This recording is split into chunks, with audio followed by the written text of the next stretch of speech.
Now what this is it's a data set, as you can see, of states. And the states have election data. It's got some voting data in it. It's got the raw vote and also the electoral vote. The column I was most interested in mapping tonight was the difference between the Democratic percentage and the Republican percentage. So let's look at states that are sort of evenly split or almost evenly split, and also states that are a bit lopsided one way or the other. So I started with a spreadsheet. And then what you do is you click on the add-in, which is actually out here as an Esri Maps tab. And I'm going to show you that here right now. So right here, see this Esri Maps tab at the top? That's what I'm looking at here at the moment. Then we're going to add a map. So on the Esri Maps tab, there's a couple of tools, one of which is Insert Map on the far left over here, Insert Map. And so I've inserted a map, and I don't have any data in it yet because that's the next step. Now you've got to indicate your data source. You've got a table or a named range, or you've got a cell range. I usually use the cell range so that I can just band a box like you normally would in Excel, and you get the range of data like I'm doing right here. So I just basically, and actually I think it was Catherine or Amy Work that showed me this at our institute this summer, Control-Shift right arrow, Control-Shift down arrow, and I now easily captured with just a couple of keystrokes my whole data set. That's very nice to know about. And so then, as you can see on the right-hand side, it says, oh, okay, you're adding some data. How is location represented in your data? In my case, with this spreadsheet, it is a state, right? So I select the U.S. state. Now, one note here, that let's say you've got data that is not addresses or latitude, longitudes, or states, cities, counties, etc., or countries. What do you do then? Well, one of the things that at least the 2013 folks were able to do in our sessions in the Learning Center this summer is we mapped some data that Lynn Malone had for Lyme disease by Rhode Island town. And in the case of Rhode Island, being an interesting state that it is, the town boundaries are actually polygons, and they are sort of like sub-counties. And so we got a map that we put up on ArcGIS Online for the county, actually town boundaries for Rhode Island. And the reason and the way that we got those mapped, even though it wasn't in this list, but see at the bottom this plus sign where it says Add Custom Location Type? That's what we did when we mapped the Rhode Island data, and I'll show you that if we have time in a moment. So right now I'm picking from this standard list, and I've got U.S. states. Then, of course, as you probably would expect, it asks, okay, which columns contain the location? And in my case, I'm picking the zip code. I also have a column that has the state name. But as you know from being in GIS circles for a while, it's always best to map on the code if you've got it. And then I also indicated that the first row in my data set actually contains the headers, right? It's the field names themselves. Then it generates a map. Okay, great. Well, now I need to put some data in that map, and that's the next step. Now, I mentioned earlier that there are some different terms. Shouldn't be too hard to navigate. Just takes a little bit of getting used to. But remember, this is for really the non-GIS expert. And so in this case, it's called, instead of symbolization, it's called style, and then instead of classification, it's called grouping. So what we're doing here is we're looking at the PC difference, the percentage difference between the Democratic percentage and the Republican percentage by vote by state. And as you can see here, I'm mapping on quantile.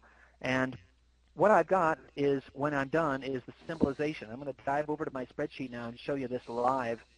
So here's my spreadsheet. And by the way, this is a little bit interesting, but even though you don't get the double arrow on the edge of these spreadsheets, these maps inside of your spreadsheets, it can actually make it bigger. So you can pull these things out, even though there's just a plus sign. See what I'm doing there? I'm making it a little bit bigger. Okay, so this kind of floats on top of your spreadsheet. Great. Now,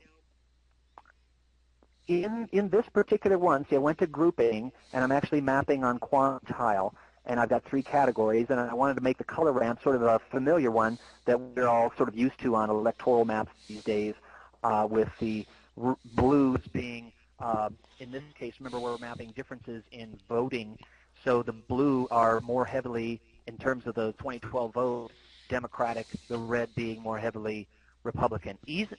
Interesting looking at the data because if you can, hopefully you'll be able to see this.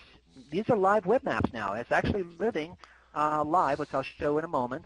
And the difference here in Oklahoma was 33 because basically 33% of people voted Democratic, 66% voted Republican. So that's one of the more lopsided states red-wise, Utah being 48%. And then on the other end of the spectrum, we've got California with 21% difference between 55% Democrat and 38% voting Republican in the last major election. Now let's pan up to Alaska for a moment. You notice that Alaska is a hatch pattern, and if you can look on the right-hand side here, here is my legend for this particular field. This is a bug, and it's being worked on, but we kind of uncovered this while we were actually mapping this particular data set. If a number of what you're mapping is actually on the boundaries of these categories, then it doesn't group it for some reason, but it'll be fixed. But the nice thing is that, see, this is a live web map, and let's talk about how I made it live here as we go back to where we left off here. Okay, so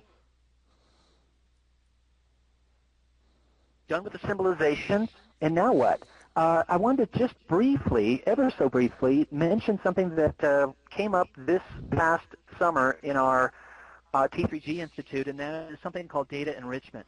Now, it's a bit of an odd term, but think of it as adding wonderful, wonderful data to your existing data. And so this is what's a beauty about the cloud-based platform that we have nowadays, right, folks? So what it does is it looks at, oh, you've got some data. You've got some U.S. data in this case. Hey, cloud-based GIS, ArcGIS that I am, I've got access to all kinds of other data that you might want to look at. And so you can actually decide to say, oh, you know, I want to look at some of these other variables. It might not be in your original Excel spreadsheet, but kind of wrap your head around this one. It took me a while to wrap my head around the beauty that is in here, which is basically tapping into the data that's sitting out there on the cloud, and actually you could physically add it to your spreadsheet and then map that as well. So short example, looking at population pyramids, which I dearly love, and I know many of you love this stuff too. So we're looking at a couple of counties in Idaho, and you can see the differences between two different counties in Idaho that I decided to say, hey, I want to add some demographic data to my voting data because I want to look at maybe younger states are voting one way or another. You know, I don't know. I want to look at some additional variables to find out. So that's data enrichment. And that leads to another point that I had of note to self to mention to you all, and that is geocoding, data enrichment, and some other things. Just keep in mind that they consume credits. You're out there in your organizational subscription, and these things do consume credits. So it's just something to keep in mind. You don't want to add every single data enrichment thing possible, just like you don't want to geocode every single Starbucks, right, in the world. So, you know, it's just another thing to keep in mind. Then, how did I get that map out on ArcGIS Online? Well, the nice thing is that inside the Esri Maps for Office, you've got this button on the Esri Maps add-in inside Excel that says, hey, share map, and that's exactly what I'm going to do. And as you might expect, it's going to ask for a little bit of metadata, and who are you going to share it with? Your organization, some groups inside there, or everyone. So once I said, oh, I want to share that with everyone, now you can access it right after this. Well, you can do it right now if you want to multitask, but map is now on ArcGIS Online, and here it is. I called it 2012 voting, and I gave it a little bit of metadata. Need to populate some more of it, but this is basically what it looks like. And of course, now that it's on ArcGIS Online, I can do the standard stuff of you know, selecting different features inside there, and you can see that all of the fields in my original spreadsheet are now inside that data set that's sitting out on ArcGIS Online. It's a beautiful world. It really is.